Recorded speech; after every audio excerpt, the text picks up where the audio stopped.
Ancient civilizations, invaders, traders, and empire builders.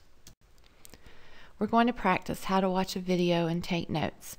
First, you have to actually watch the video. It's okay to pause and rewind the video if you need to. It's okay to watch a video more than once.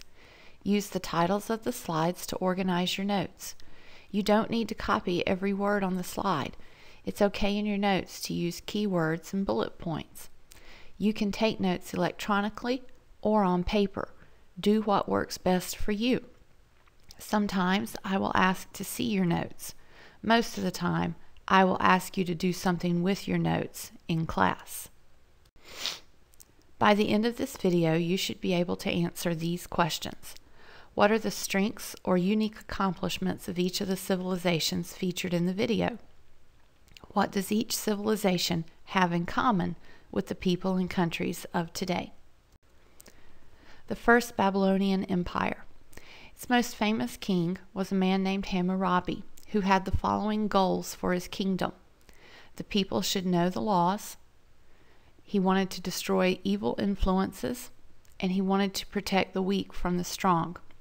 His method for achieving these goals: write down all the laws. When the laws were written, they became the Code of Hammurabi, which you can see engraved on the clay tablet at the right. Hammurabi's code included criminal law, which involved strict punishment for people who had committed a crime, using the principle of an eye for an eye and a tooth for a tooth. It also involved civil law, which governed business interactions, settled property issues, handled the collection of taxes, and included rules about marriage and divorce. The First Babylonian Empire also featured grand public buildings, a new version of the story of Gilgamesh, the use of astronomy to plot stars and predict lunar eclipses, and the use of mathematics with the invention of a sundial, multiplication and square root tables, and the use of algebraic geometry.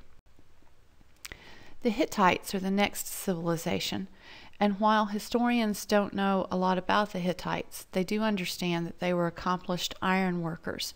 In fact, they were the first people to put iron wheels on chariots. They were known as herders and horse breeders, and they controlled key trade routes on the Mediterranean. The Assyrians were feared as warriors and had a reputation for being a very warlike people. They were also highly organized and made strict rules for women, including keeping women secluded from the men in a lot of cases and having the women wear veils over their faces. The Assyrians built planned cities and created one of the world's first libraries at a place called Nineveh. The Second Babylonian Empire had priests who became experts in astronomy. The most famous king was Nebuchadnezzar.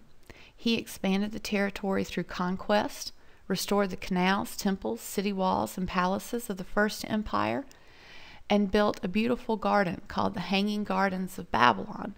He did this as a gift for his wife, who was homesick for the lush land where she had grown up.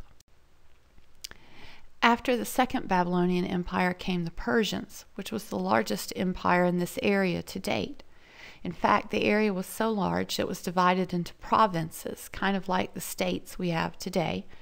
Each province had a governor called a satrap. Each governor paid taxes to support the empire, and there was a road system constructed to unite the empire and make communication easier. The most famous leaders of this empire were Cyrus the Great and King Darius. The Persians were known for their tolerance of other cultures and the diversity they had within the empire.